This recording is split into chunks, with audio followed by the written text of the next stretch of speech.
because we've got something new in terms of map choices. We're checking out another one of the upcoming maps that is going to feature at the Golden League 2. It's time to check out Rocky Canyon. It's not very rocky.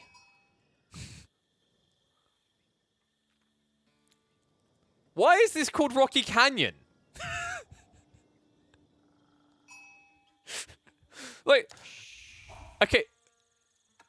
There are more rocks if you count stone outcroppings than these cliff sides. This is like the worst named map ever. Oh, this is not a Rocky Canyon, guys. Call it Rookie Canyon. Oh, this is a weird one. Okay, well, welcome back, folks, to another game on the Pup. And we're checking in with Anatan and B. Two familiar names. We've cast them before. B, definitely a lot of notoriety behind that name. Anatan, not really that much of a pushover. You know, he's maybe a little bit more recent in people's minds. You know, you haven't got this long chronicled history since the release of the game. At least not from what people have been seeing. He's been hard on the grind. He also streams as well. He's ranked 37th in the world right now with 116 games played, which is pretty damn respectable. Curious to see what he can do with the Malians. Like, this matchup, historically, I know the history hasn't been long because, you know, Malians haven't been in the game for a year, like the Abbasids. But I'd say historically you'd favor Malians here just because of their timing, right? They get this very visceral, I want to call it, timing, where they go for the Frimba and they flood the field. But this is a different Abbasid beast. They've had a huge overhaul, a lot of changes around them, and a lot of new options are on the table. And what I'm curious to see if B's going to engage with is the Trade Wing. I anticipate the Trade Wing would be a super sexy choice as an open with a few delays, simply because you get free traders, which would allow you to unlock attack timing quicker into Castle Age than pretty much any other builds. And I think actually the solution to addressing the Malian threat is probably to try and rush Castle Age here. The alternative is you could go towards something like, say, mass archers and play prolonged feudal, but I think probably the solution to a lot of the Malian builds right now lies something like camel archers to address javelins over time. It definitely addresses the Musafadi warriors without giving yourself up. And my thought process is against javelin throwers, you have such a high base damage. You lose at range, but you gap close very quickly. We'll see if that's going to be the play, though. Looks like opening-wise, it's actually going to be the Culture Wing coming out. So is going for the fast castle timing, but is taking the different route, which is a little bit surprising to me. I know that it's not too difficult for a Malian player to stop off for a few Donzos, but most of them are kind of one-dimensionally heading for the fastest possible Castle Age timing, right? Which means that you should be able to get a trade off for free, if not two. And if he traded to his opponent's side, I think he would have probably netted, I want to say 70 or 80 gold each. If he nets 80 gold, it's just outright better than Preservation Knowledge, right? Because usually a tech up costs 1,800 resources, 20% off that, you're going to save 360. If you get one trade going with that 80 gold, you're already up to 240. But the thing that people usually forget when they're doing this calculation that makes 240 better is you then have to take that 360 and remove 175 from the savings because you spent that to get Preservation of Knowledge. Did you guys follow that? Sorry, I don't know if I made that sound like convoluted. The point is that you, by buying Preservation of Knowledge, that 360 discount is not what you're saving. You're saving less.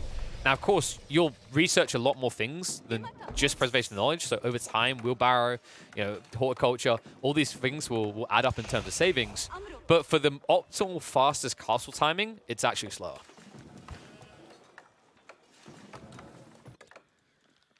Maybe he doesn't need the fastest castle timing. Like, I was eyeballing this up, and I wanted to move on to talk about it. This is something I have not seen in a while. Not only does Anatan get a crazy Feudal Age timing, but he goes for a crazy landmark. One that was incredibly popular at the beginning, but kind of fell off. The Mansa Quarry. Makes sense though, right? Like, why does he really need to go for the alternative? The alternative is usually desired if you're worried that someone's going to aggro your pit mine. Abbasid players don't tend to do that, so you just get the extra value of Mansa with no real downside here. And by the way, the reason he got such a quick tech up timing, I'm pretty sure I noticed Anatan had 8 people teching him up, if I'm not mistaken. Very surprising here, considering, like, even if you saved, let's say, a whole minute by adding those extra people in, the income per minute you get is only equal to 2 villages, or just under 2 villages. So a little bit perplexing on the opening, but we'll see how it pays off. Looks like he's going in for the Warrior Scouts. And he has already got the mill down, so we'll have access to the counter when needed. Yeah, I was about to say he's going pro scouts. Yeah, he's going pro scouts. Okay, this is delightful, actually. I said when the Malians first came out that if there's any Civ that can do pro scouts, it's going to be the Malians. And here's the reason why, folks. Look at the speed on this Warrior Scout. Remember that normally scouts move at 1.62. The Warrior Scouts move at 1.88. So the movement speed balance that makes it very difficult to get out of danger with pro scouts plays is lessened for the Malians because they just naturally move quicker. So when you take a percentage away, they're still going to be faster than pro scouts of any other Civ in the game.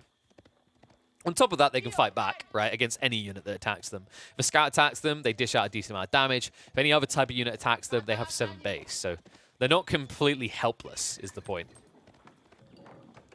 Curious to see if they will get it for free, because B is going hard into the horses.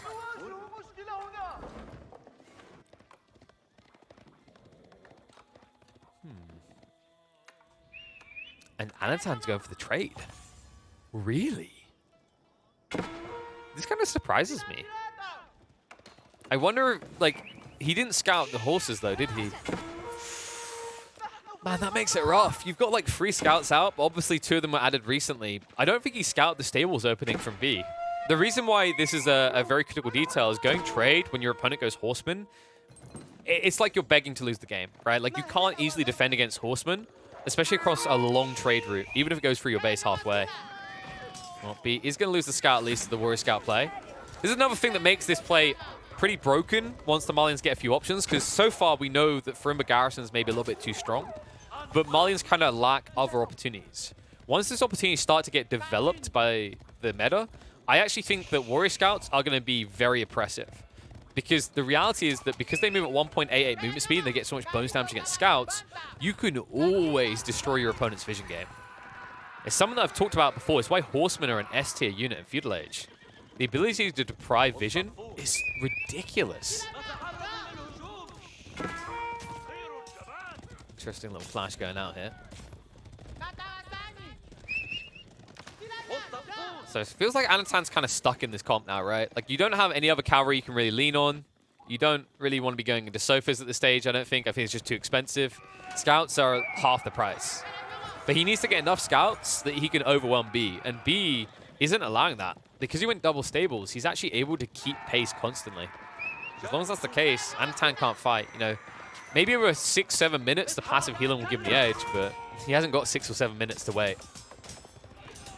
B. Nice micro there. Shifts off to just address the final scout on the side that's injured. Numerically, not too bad here for B. Actually has more horsemen than Anatan has got scouts. And finally, we're going to see the switch up. Sofas have hit the field. B, he should switch priority now. This is where you should be shifting towards the trade. I wonder if he actually suspects it. Because remember, B did lose his scout very early on. So he's playing a very blind game of AoE right now. B, why is the goal here? He's spending a lot of food into horsemen. He's still got a decent amount of people on gold though, right? So this could still be Castle Age is the intent, that the horsemen cover you, right? I really would just love to see him get an extra scout, but I don't think he's going to. There are games where you get an extra scout, but this just isn't one of them because of the Warrior Scouts. And this is what I mean by this will be oppressive, is like, you want that vision, but if you build a scout, it's always going to die to these guys due to the movement speed difference. Really annoying, actually. In the meantime, has actually shifted out onto the deer. A little bit ahead of time.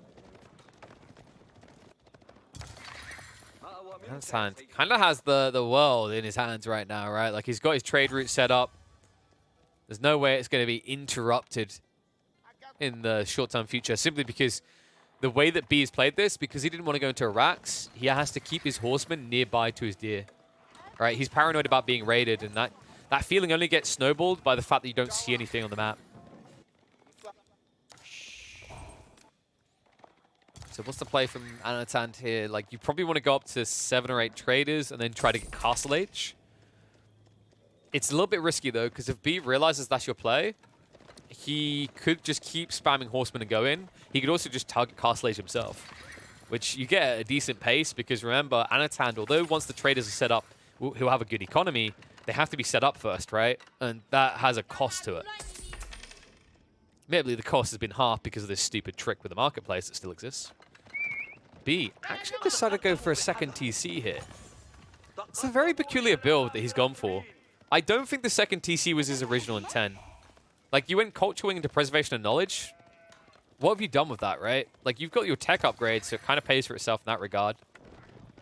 But I think if this was his plan from the get-go, it would have been a Fertile Crescent build, so he would have went Eco Wing for the 25% discount on the TC.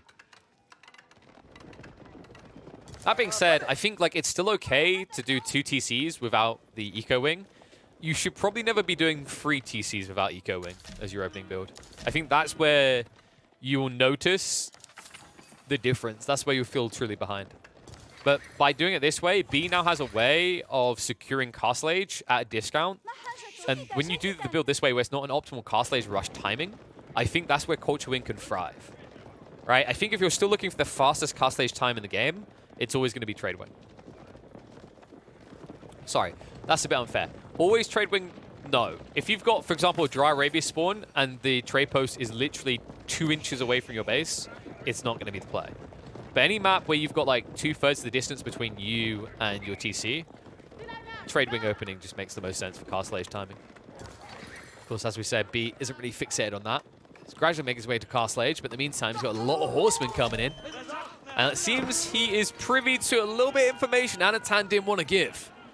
He knows about the outposts. He must know about the trade. Going to beeline for the gold in the meantime. And remember, this many horsemen, you can pinch them. Villagers shouldn't be able to get away. Nice maneuver in there, B. Cuts down 5 just like that. And he should now see the trade. Oh, no, the timing. But he guaranteed knows what's happening now. So he'll just shift north side. This is the beautiful thing now for B. He doesn't actually have to go in the base anymore. All he has to do is park himself north side. Intercept traders, don't dive into the TC. With these numbers, you cover your own Castle Age timing and you prevent Anatan from getting his own. Even Sofas, right? Against this many horsemen, I don't feel good about Sofas. He has got 12 of them, but he needs to commit at least half of that to this fight. Actually, the more I look at this, I feel like Anatan shouldn't have built this many Sofas. Like, hindsight's 2020, right? God vision, etc. Yada, yada. Say all the quirky things you can. Right? Why not just throw in that's all she wrote? But cliche statements aside, like, the reality of what's just happened here is these Sofas have essentially cost Anatan the game. At least control of it. Because now, the worst part about this is he got caught building all these Sofas, and he didn't even use them aggro play. He defended.